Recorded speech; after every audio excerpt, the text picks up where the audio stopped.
Greetings. Welcome, everyone, and thank you for participating in EWA's webinar, Merit System, covering colleges' choices on financial aid. As most of us know, first of all, I should introduce myself. My name is Kenneth Terrell, and I am the project director for the Education Writers Association. So again, I've been here for about 3 years now, and I thank you again for joining us. As most of you know, the issue of college affordability is one of the central conversations of the higher ed beat, and the debate over which students to award scholarship dollars to is one of the most contentious parts of that discussion. Today we have two experts on hand who will guide us through some of the key ideas reporters and others who follow higher education should keep in mind as they explore this topic. Steve Bird, Senior Policy Analyst at New America, and John Bockenstead, Vice President for Enrollment, Management, and Marketing at DePaul University in Chicago. And as a reminder, please be sure to join us at 2 p.m. Eastern this Thursday when we'll dive into discussions of the best ways to turn this topic into stories for your readers. That session will feature insights from reporters from the Chronicle of Higher Education, the Hechinger Report, and Inside Higher Ed. Another great journalist who's helping us out today is Kim Clark. She will be our moderator for the discussion. She has covered higher ed, and especially the finances of higher ed, for nearly a decade. She is currently senior writer at Money Magazine, where she has created a new college subsite. Prior to joining Money, Kim Clark served as the lead higher education writer for U.S. News and World Report. While there, she got a Kiplinger Fellowship at Ohio State to create the website financialaidletter.com, which demonstrated the confusing and misleading nature of such letters. So she is very well suited to guide us in the discussion today. So I will turn it over to you, Kim. Thank you. All right, thanks, Kenneth. And Kenneth didn't say that he was my boss there at U.S. News, so he's very well versed in this subject as well. So this is a really important and timely topic, and we have two of the world's experts on this subject, so you're really going to learn a lot. Kenneth has already introduced them.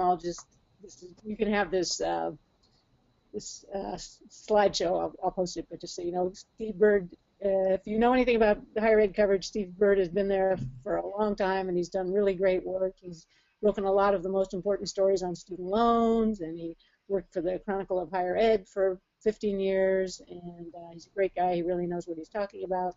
And John Bockenstead, which he told me how to pronounce correctly, has also been in the college business for, I guess, 30 years, and he really knows a lot about how financial aid is awarded and what are the issues with merit aid. And he has a very interesting blog that you might want to follow. I have a link here. So why should you care about merit aid? Well, one of the big issues is just money. It's a lot of money. It's 25% of all of states' financial aid. 46% of all students at private colleges get merit aid, and it's 32% of all undergraduates. So a third of all undergraduates get some money from there. It's a lot of money. It's also a big fairness and equity issue. As Steve will talk about it, there are indications that in some cases what we're seeing is basically colleges are taking money that they had been giving to low-income students and giving it to high-income students, which raises the whole sort of reverse Robin Hood question. And there's also questions about whether taxpayers is this how our taxpayer dollars should be spent? Is this reducing access to higher education for low income, because there's a finite amount of money, right? And so how should that finite amount of money be spent? There's also some educational issues. A lot of colleges will argue that when they recruit high-performing students who don't happen to be low income with merit aid, they're actually helping their lower income students by creating a group of peers that have really good let's say study habits, or might be people that could be sort of mentors to the lower performing students. So this whole idea of peer impacts and socioeconomic diversity is important and actually contributes to the education of all students. I don't know what that sound is, but we'll ignore it. Then there's the issue of just the economic survival of the college. A lot of colleges will tell you that they have to award some merit aid to get enough students to keep going. And studies show, in fact, that a lot of students prefer to get merit aid than need-based aid. And there's even some conversations among some colleges to try to reduce the sort of merit aid bidding war, and that sparked a DOJ investigation, which actually was closed with no charges, but there was some question about antitrust in those conversations. And one important question I think everybody needs to think about, and I think John's going to bring this up, is when we say merit aid, a lot of families you talk to who receive this aid say they really needed it. You can look, for example, you can go on the net price calculators of a lot of colleges, which I did last year. This little example is from last year, not this year. So, but like the University of Virginia says that families with AGIs of about $100,000 to $110,000 don't qualify for any, quote, need-based grants. Well, that family really has a net take-home of maybe $80,000 to $90,000, and it costs $27,000 to send their kid to University of Virginia. Well, that family can't afford $27,000. They need grants, but they don't qualify for need-based grants, so they get merit aid, but really it serves a need. So, I mean, this whole definition of what need is or what merit is really important. And I'm just going to send you, you can again have this, but there's some good studies that you can look at. The sort of one of the most famous was done about 10 years ago by Carolyn Hawksby, I think, and David Avery or Chris Avery at Harvard, where they showed that about a third of students will prefer to take a smaller merit grant over a bigger need-based grant because of the prestige associated with it. And I think the most recent federal data is this 2007-2008 data, and of course Steve Bird is there's an example of one of his merit aid reports. So now I'm going to turn it over to Steve, and there you go, Steve. It's all yours. Well, I wanted to thank EWA for having me come to speak today over the web. This probably isn't going to be as exciting as the Concert for Valor, but it should be a good discussion nonetheless. Over the last 20 years, there's been a fundamental shift in how many public colleges and universities are awarding their own institutional financial aid dollars. These schools, which used to predominantly award need-based aid to low-income students, are increasingly using merit aid to attract the best and the brightest students and the wealthiest. They are doing so to increase their net revenues and to build prestige. This shift in aid has been detrimental to low-income students. Here you can see a table that the Education Department's National Center for Education Statistics produced, showing the proportion of students at public universities receiving need-based aid and merit aid in 1995, 96, and then 2007 and 8. As you can see, public colleges in 1995-96 were primarily using their aid funds to make college more accessible and affordable for those with financial need. But by 2007-08, a greater share of students were receiving merit aid than need-based aid at public institutions. And here's a chart that ProPublica produced after analyzing data from the Education Department's latest National Post-Secondary Student Aid Study. It shows the share of institutional grants going to students from families in the lowest income quartile and the share going to families in the highest at public universities. As you can see, back in 1996, low-income students attending public colleges were more than twice as likely to receive grants from their schools as wealthier students. But in the years since, public colleges have steadily reduced the share of grants they give to low-income students while boosting the proportion of grants they provide to students in the highest income quartile. Now the share that both sets of students receive is almost even.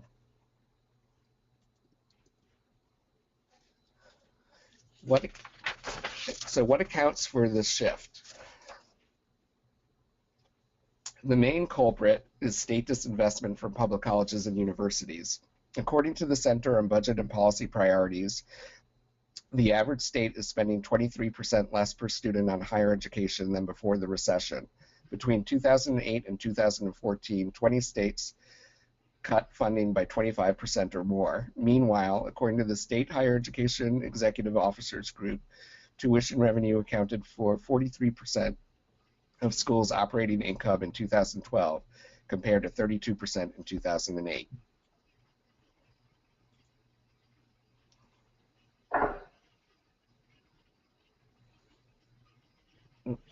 Go back.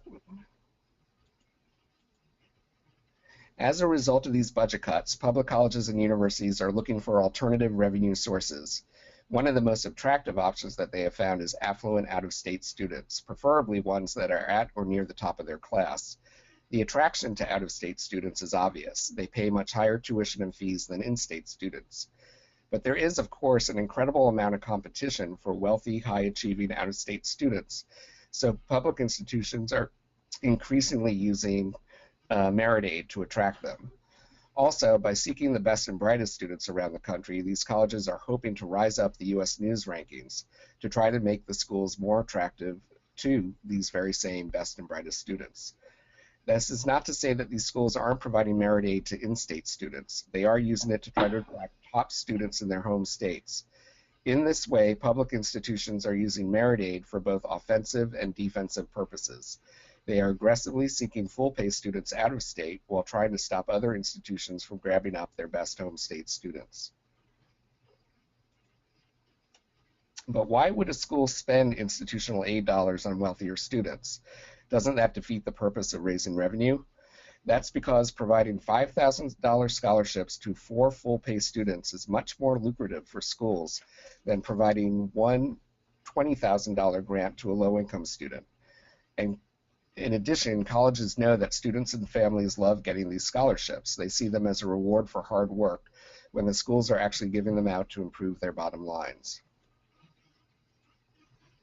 Having said all this, there are still some major public universities that have not gone down this path. Schools like the University of California at Berkeley, the University of North Carolina at Chapel Hill, the University of Washington at Seattle, University of Virginia, still spend the bulk of their institutional aid to meet the full financial need of their low-income students.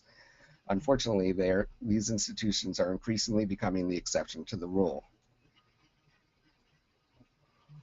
As I've tried to show in 2 reports I've written that are called Undermining Pell, this shift from need-based aid to merit aid has been detrimental to low-income students.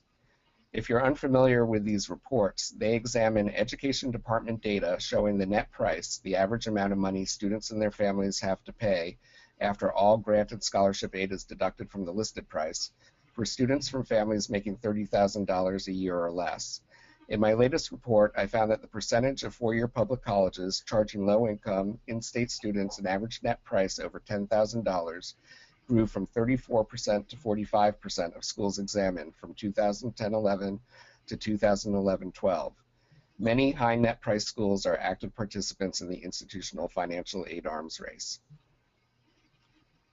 By devoting institutional aid to attract wealthy students, these high net price schools are shortchanging low-income students.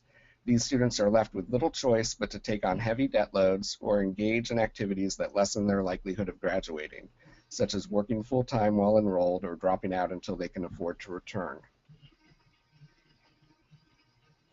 Now let's turn to Miami University, a public university that is in the thick of the merit aid arms race. Last year, I had the pleasure of interviewing Michael Cabaz, the university's vice president for enrollment management, for a story I wrote for the Washington Monthly. During the interview, Cabaz told me that he was on a mission to make the school into a destination institution for out-of-state students who are at the top of their class and whose families can afford to pay full freight. To capture the attention of these students, the university offers many of them generous amounts of merit aid. Increasingly, Miami University's focus is on competing nationally against Big Ten schools, like Indiana University, for top students. These schools are also generous providers of merit aid. The university feels that it has little choice but to embrace this strategy given the fiscal realities it faces. Since 2008, Ohio has slashed spending per student at its public universities by more than 20%. In the 1970s, state appropriations covered about 3/4 of Miami University's annual budget. Today, it accounts for only 11%. and the school now relies on tuition to cover 55% of its budget. Kabaz put it well when he told me, "We can't control what the state has in store for us, but we can develop alternative revenue sources so we are able to sustain what comes down from the state." So the university has been bulking up its recruiting. Since 2009, Miami University has placed recruiters in affluent areas of the country, including Connecticut, Northern Virginia, and San Diego, California. Today, nearly 40% of Miami's students come from outside of Ohio, up from about 30% in 1998.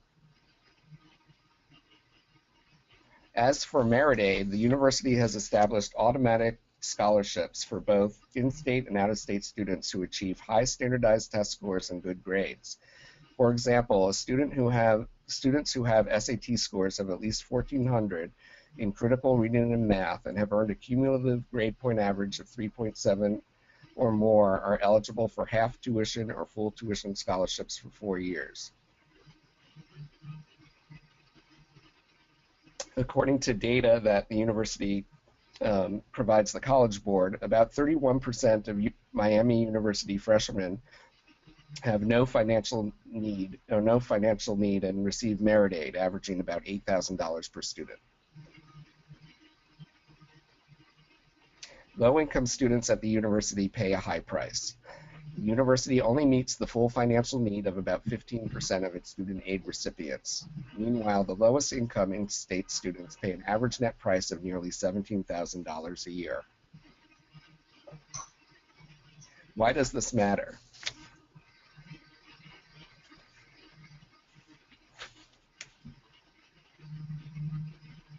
The Morrill Land Grant Act of 1862, which laid the groundwork for national public higher education during the Civil War, expressly called on these institutions to, quote, promote the liberal and practical education of the industrial classes, end quote.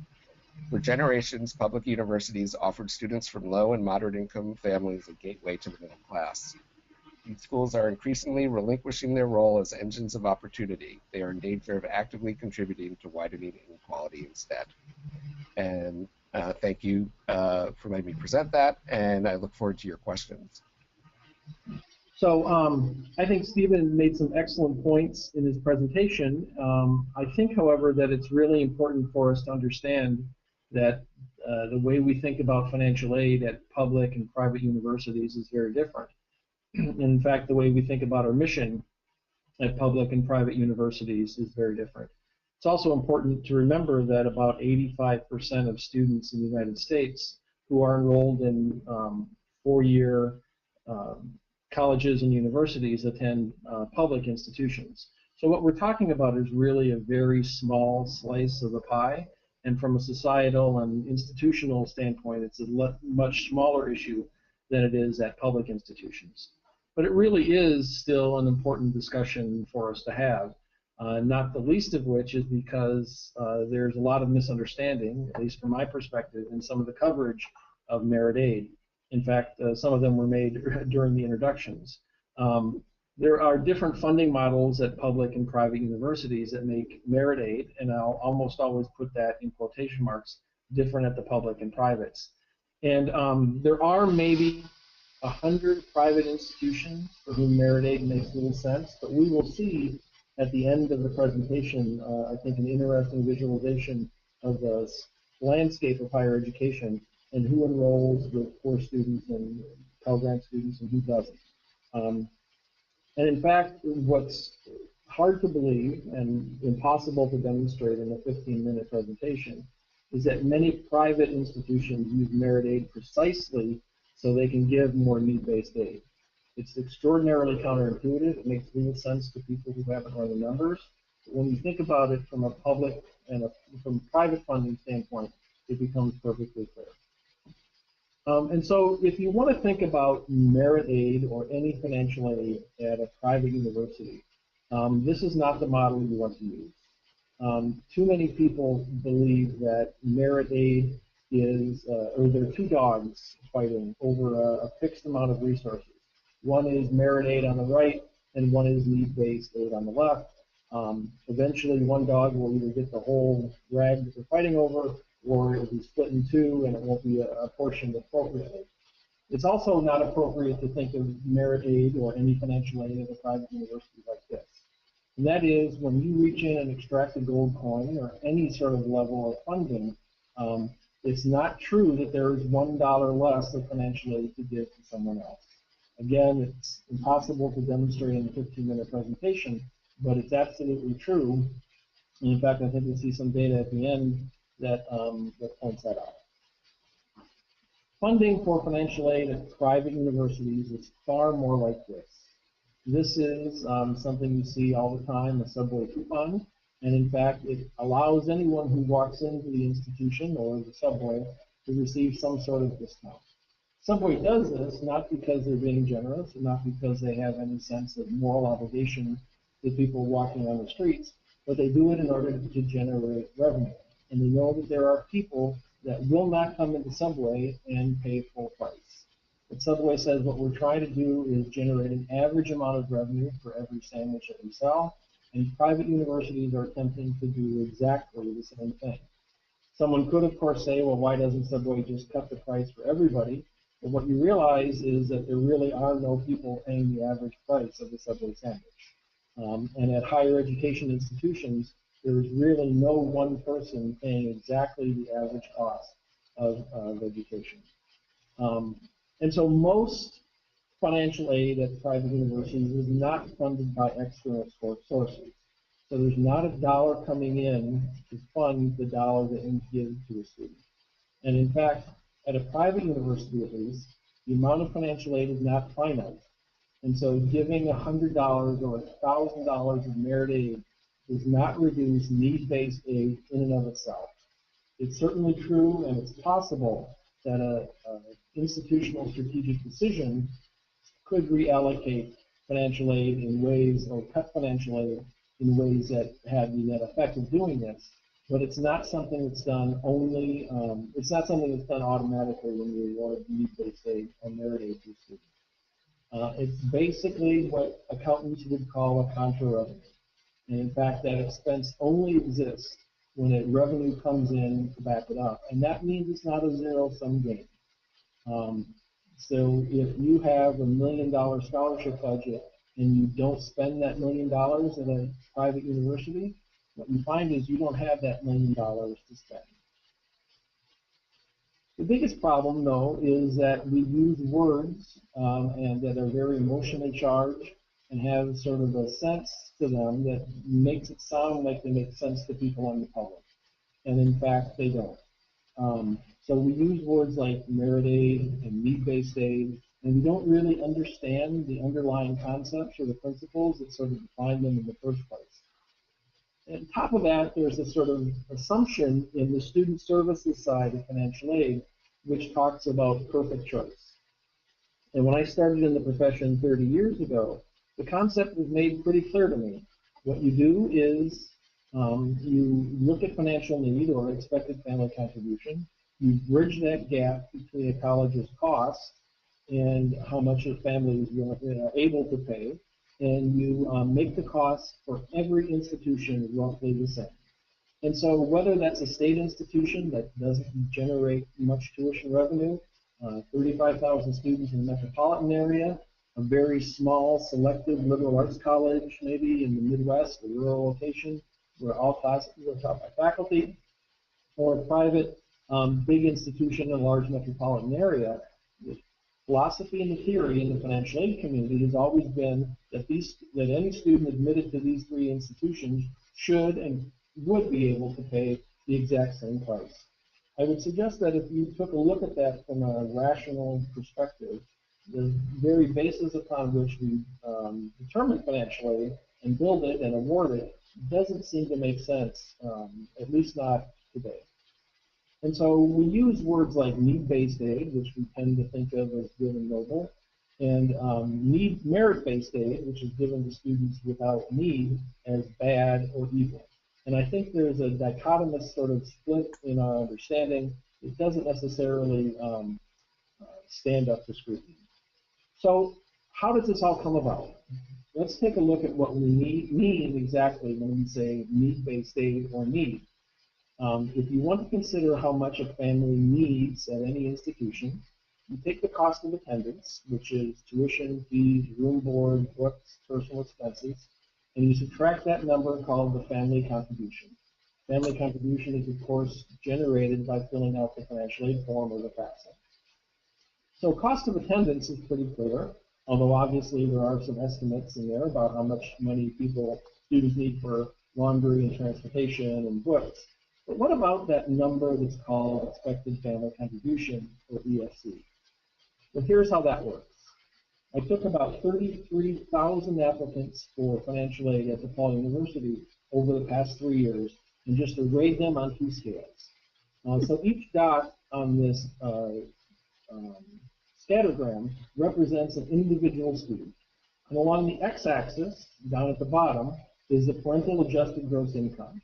And I've cut this from 0 to $280,000, just about $300,000, because there are some families with negative income, and we did have one family with $9,999,999 in income, which sort of makes the graph and the chart hard to read. So we cut it down into a manageable size, and then colored the dots by the number of children in the family in college. And what you see is there's a nice sort of regression. That's pretty good, actually.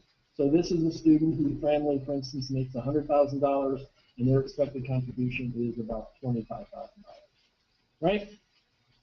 But let's drill down a little bit into that data and see exactly what we can come up with and how we can look at whether or not this makes sense to the average person. Let's take a look at someone with a family income of $201,000, one student in college, represented by this dot somewhere in here, and their expected family contribution is $47,000. As we pointed out before, after $200,000 of income, you might end up with $150,000 or $160,000 in income. And the federal formula the government uses suggests that any family would be thrilled to pay about a third of that income, and that's before housing, transportation, food, etc., for the cost of 1 year of college. Right?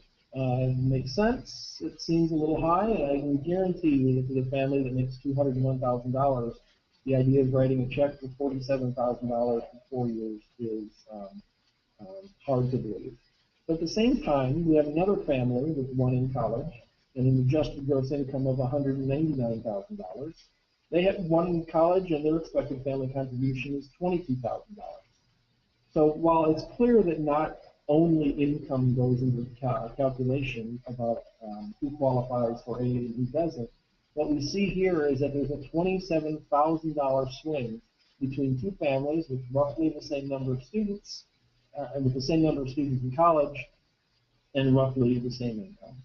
And so technically, one of those students would qualify for need-based aid, and one would qualify for merit-based aid, or one would only get merit aid at many institutions. That just doesn't seem to make sense, at least not if you're looking at that single factor of an income variable. But what's more interesting, if we take a look at families with the same EFC, or expected family contribution, and cut it at, let's say, $55,000, which is where that red line goes across the top, you see what an extraordinary range of family incomes are represented by that $55,000 contribution. So there are families, based on the federal needs formula, with incomes of $60,000 who have expected family contributions of $55,000. Now this may be a person who has a business and has a lot of assets and other sorts of things, so it's hard to tell the story of these individual dots. But at the same time, you have a family with $220,000 in income who are expected to contribute $55,000. I would posit and I would put to you that one of the reasons the idea about need-based and merit-based aid doesn't make any sense is because there's such a wild discrepancy in the federal formula. No one has ever really figured out how to determine how much a student and his family should be able to pay for the cost of education. If we look back to 1966, we see that family income has risen very nicely over that time. But if you cut it and change it, make it to percent change in 2012, you see that in the past 10 years, we've had a real interesting sort of trend. Since 2000, average family income for, say, the lowest quintile has gone down by as much as 14%. And at the same time, colleges have raised tuition by as much as 29 or 30%. This is adjusted for inflation. And so what you see is part of the problem is that colleges have been raising costs dramatically, and I will admit it's clearly a self-inflicted wound, at times when more and more and more families are less able to pay for the cost of that college education. That cost of education is admittedly inflated, and colleges are managing to sort of an average net revenue per student in order to make the budget work and to balance the budget. So there are a lot of institutions who take what they perceive to be a moral high ground and say they award little or no financial aid, or merit-based aid, but they tend to be the U.S. News and World Report Top 50, undergraduate revenues where they have less than a quarter of total revenue, members of the 568 group, which is sort of the reincarnation of the overlap group from the 80s and 90s, public institutions, although that, as Steve said, is changing pretty quickly, and any institution that has a very high market position, and I define that as a yield rate or a draw rate of greater than 1. So I looked at, and just to wrap up here, I looked at freshmen with financial aid in core revenues at all the private institutions in the state of Illinois. I limited my selection to just doctoral, research, master's, and baccalaureate institutions. On this chart, the length of the bar shows the percentage of new incoming freshmen who are receiving some sort of institutional financial aid. And what you see right away is that the biggest single group is those giving 100% of their freshmen some sort of institutional money. This can be due to a lot of things. It can be due to lack of self-confidence. It can be due to inflated tuition costs, or it can be due to family incomes falling against those rising prices over time. But what you look is at the very bottom, there are two institutions, the University of Chicago and Northwestern University, who give a far, far lower percentage of their freshmen any sort of institutional financial aid. At Chicago, it's about 59%, and at Northwestern, it's 54%. But beyond those lengths of the bars, I colored the bars by the percentage of tuition, tuition and fees as a percentage of core revenue of the institution. And what you see is orange means that you get far less of your revenue from tuition. These are places that generate more revenue, even though they're less reliant on tuition in the first place. And finally, wrapping up, Steve mentioned a lot about institutions chasing prestige, and you see a really nice and interesting regression, I think, about colleges and universities and their calculated SAT average score increasing from left to right, and the percentage of students with Pell Grants on the y-axis. And what you see is over in the right-hand corner of this chart, there are many private institutions in blue who claim to give, who say they give no merit aid, and who presumably have more financial aid, the theory holds, to award to low-income students. And yet the percentage of students who receive any Pell Grant money is far, far lower than average. And in fact, the chase of prestige and the inflation of SAT scores and selectivity and other sorts of things is precisely the thing that's contributing to this. So the wealthiest institutions who give no merit aid, charge the highest amount of tuition, have the lowest percentage of students with Pell Grants in their freshman class. And I've made this available on one of my data blogs, and you can actually hover over the docs and see which these institutions are. One of them down here in the corner was mentioned earlier in the early part of the presentation. So I think that the distinction, at least when you talk about private universities, between need-based aid and merit aid is meaningless. And even defining those two things is very, very difficult, if not impossible. As I could demonstrate, if I had another hour or so, merit aid often allows colleges who are tuition dependent to enroll more low-income students, not fewer. That does not mean that some institutions don't use merit aid in an immoral or unethical way. It just means that the vast majority of us are making this distinction because, as mentioned earlier, it's important for us to survive. So I put out my presentation on the web. If you'd like to download it, you can go to bit.ly, and it is case sensitive, so it's capital E and capital W in the ed writers.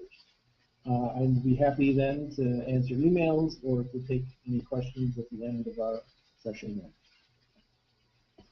Well, that was great, John and Steve. Those are terrific. I mean, a lot of numbers there, a lot of important points to made. We've gotten some questions from our participants, so if you don't mind, I'll start to ask them.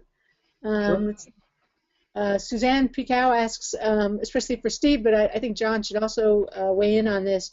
So, Steve, especially when you have the situation where middle-income families don't qualify for need, but actually do have need, you know, if they call it merit aid, does it really matter? I mean, maybe it's really helping those low to middle-income families. But what's your response to that?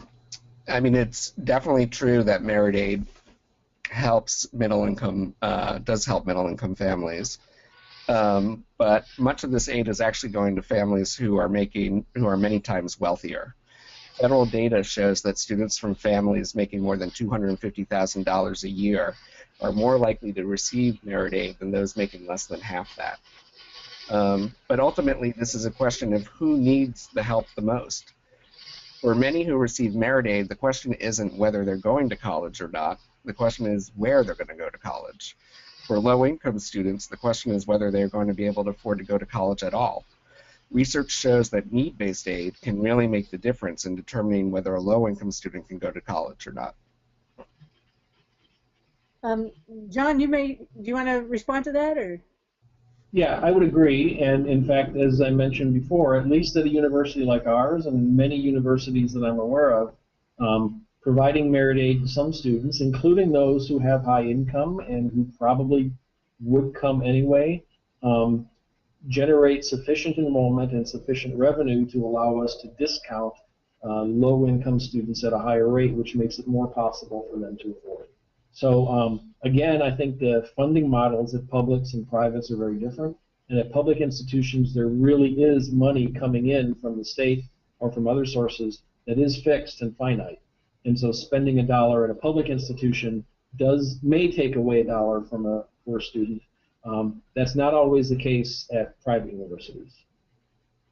Yeah, so let's just go back over that. So, John, you made a good point that I had said it was sort of a zero-sum game, and you sort of disagreed with that. Are you saying that it is not a zero-sum game for private universities, but it is for public universities? Is that what you're saying?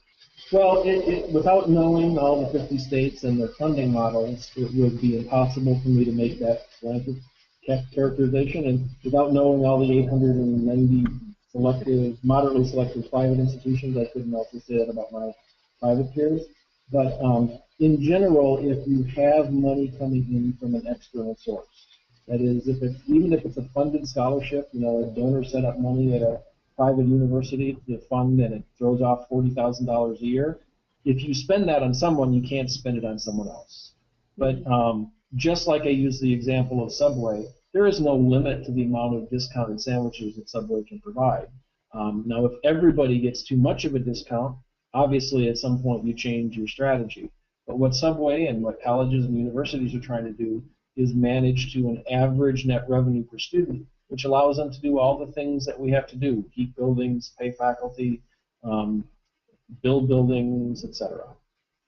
And Steve, do you think it is an issue of it being a zero-sum game? $1 taken from $1 given to a rich person is $1 less for a poor person?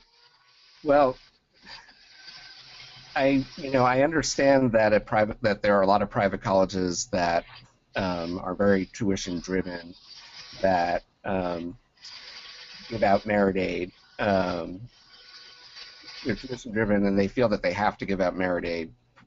Partially for survival. I do think that, especially in the public universities, it is one-to-one, but I haven't looked at this close enough to know exactly. There have been studies, though, that show that the increasing availability of merit aid has come at the expense of need-based aid. And there was a study that was done called Keeping Up with the Joneses.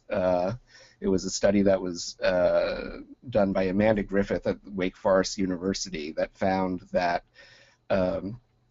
she was looking specifically at 93 private colleges, and she found that as schools started giving out more merit aid, the percentage of Pell Grant recipients that enrolled dropped over a period of time.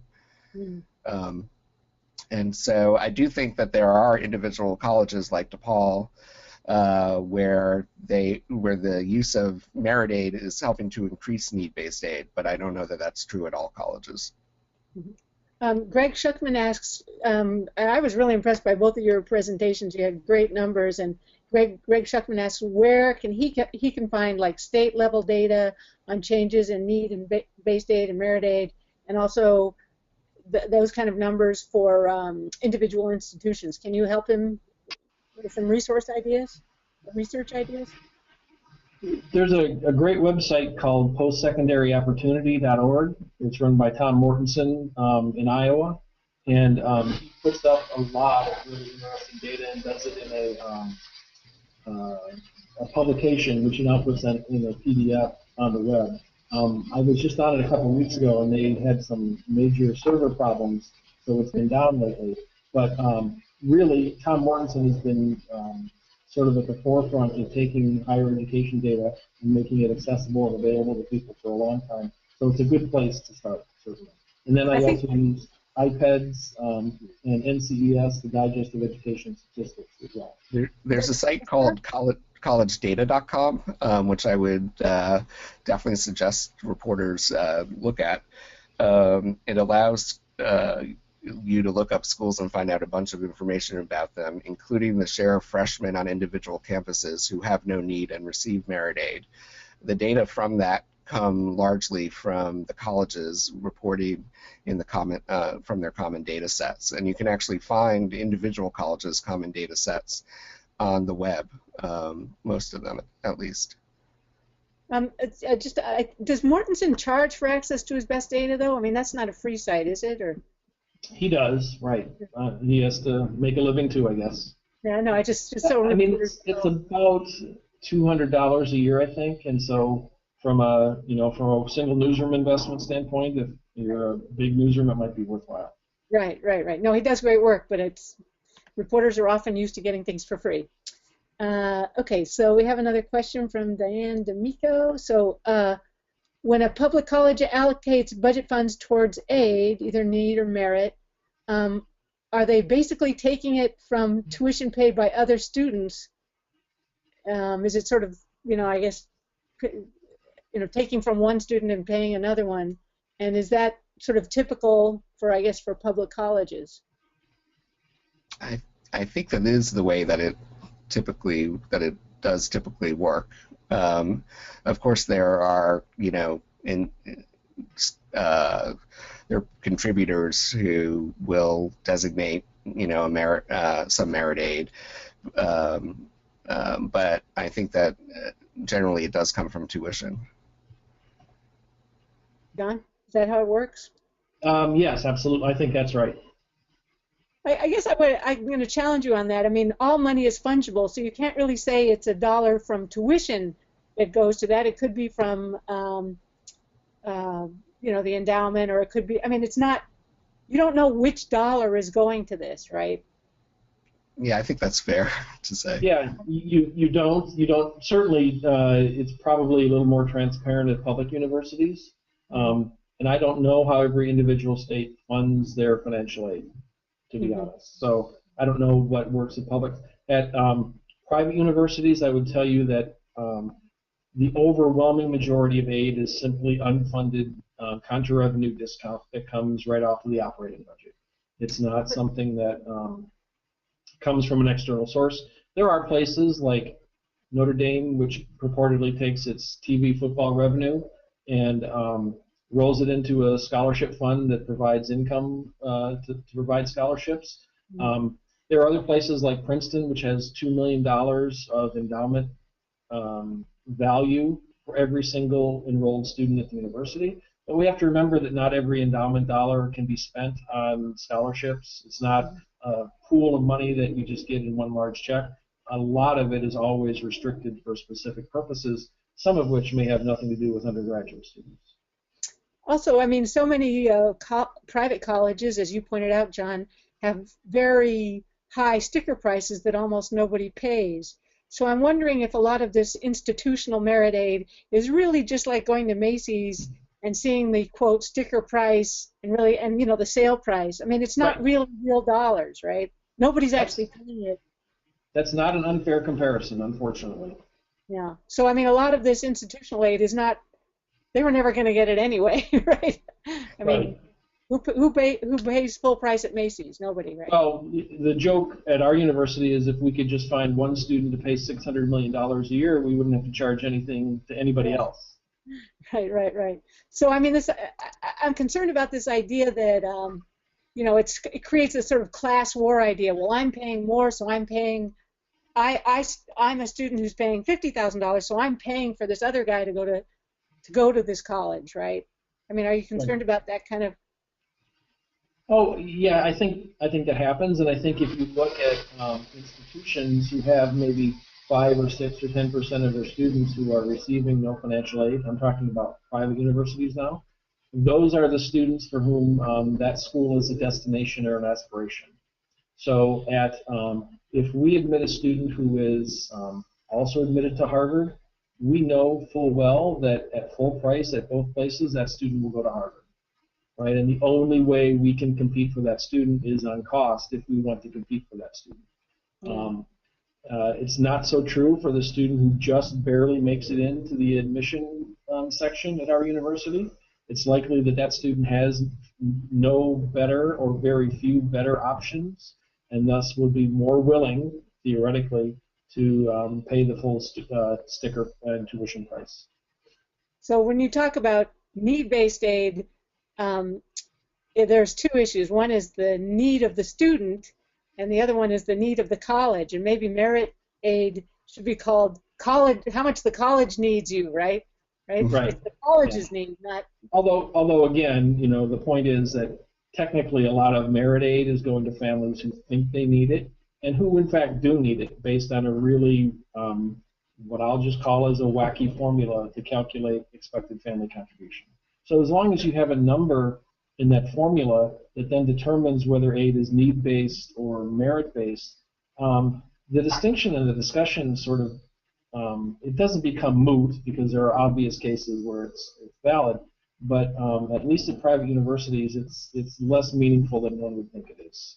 Right. So we have a question here. It says, if merit aid isn't the enemy, what should colleges do to both recruit and get a bigger pot of money for low-income students?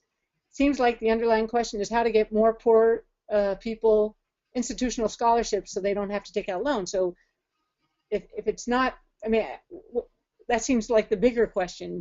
Steve, can you address that? Well, I mean, I think that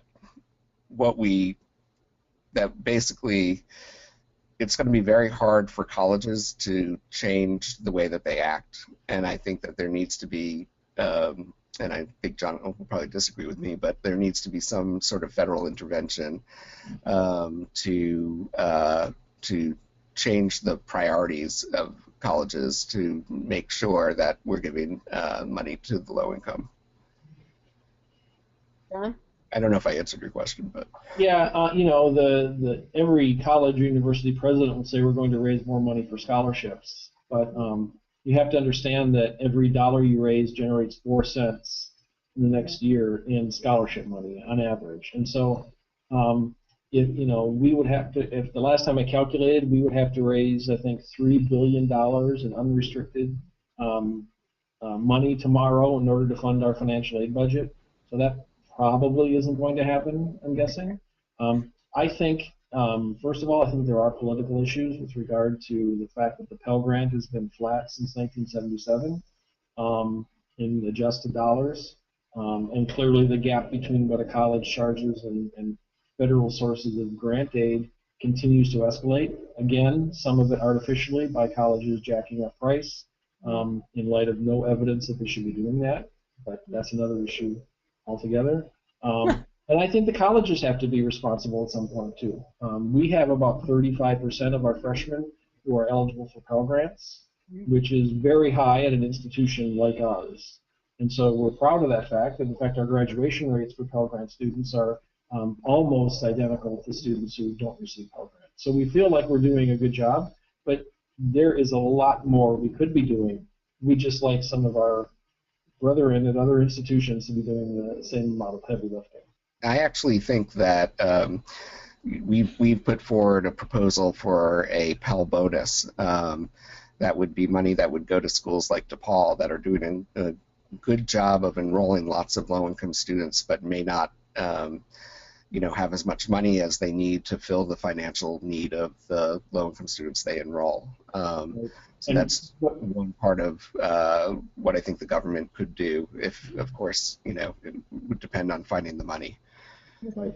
What's interesting is the first proposal out of the White House a couple of years ago was to actually reward those institutions that had the fewest poor students, the most institutional resources, precisely because of the students they enrolled in the first place. So I think some cooler heads have prevailed, and a little sanity has been injected into the process, but it's still sort of an example of looking at output variable or input variables and really thinking of them as not understanding that they're the same as the output variables. One of the issues that you haven't really talked about is just the survival, how it's a survival issue for a lot of especially small private colleges that don't have large endowments. And actually for a growing number of public colleges in areas with a declining enrollment, right, Steve? What is I know that, for example, is it Nakubo that has the discounting survey every year, right? Right. And I know a lot of people associated with that organization have been sort of raising the alarm that, especially for private schools, the discount rate is getting to a point where it's non-sustainable, right? So what's the outlook for these schools that are discounting heavily or giving, quote, lots of merit aid on both the public and the private sectors? John? Well, another presentation for another day is why measuring discount rate is not necessarily an appropriate way to think about things, because discount rate's an accounting measure that historically is a backwards look at the year finished.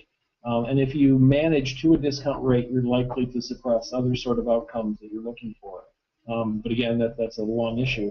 Obviously, if financial aid continues to grow much faster than net revenue, what we'll see is some institutions closing or rethinking the way they price or rethinking the way they do business. I still don't get a sense that anyone in higher education is interested in being the first one out the gate to make that radical sort of move, because there's almost no incentive for you to do so. Any dramatic move in higher education makes you look like you're weak and like you're suffering and like you're desperate for students. And so even if you were doing the right thing for the right purpose, the negative implications of what you do are really strong and really dramatic. And Steve, what do you think? Well, I was going to say that seems to be the way that it is in many areas for colleges, that no one wants to be the first one. In looking at this merit aid question, I've talked to people at different colleges who actually are upset that their institutions give out merit aid, or that they feel like they have to give out merit aid, and they would like to drop out of that race, but they feel like they can't be the first ones to do that. They feel like they'll be put at a competitive disadvantage. So it's all of the incentives are, as John said, to sort of wait it out. Okay, so John, I'm going to close with the question that Kenneth will be proud that I'm asking, a News You Can Use question. Everybody's complaining about merit aid, but everybody wants some. What advice do you have to families who want merit aid? Anything I would say would be against my self-interest.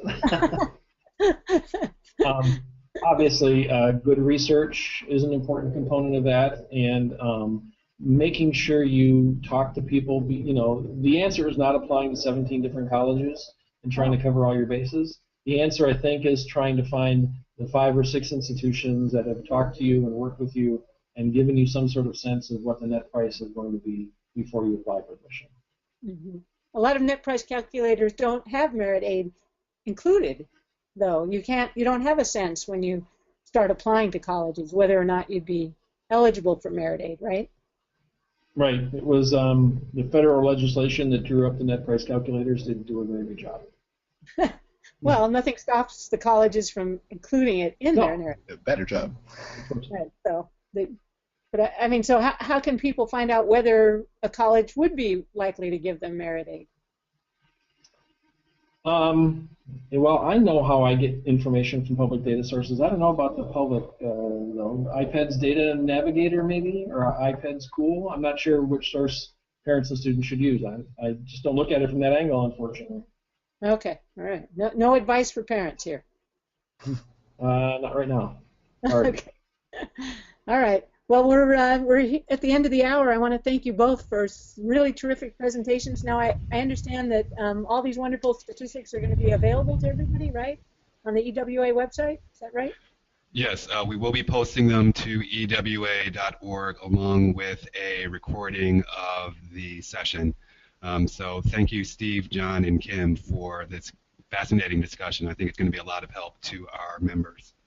Yeah. My pleasure. Thank you for having me.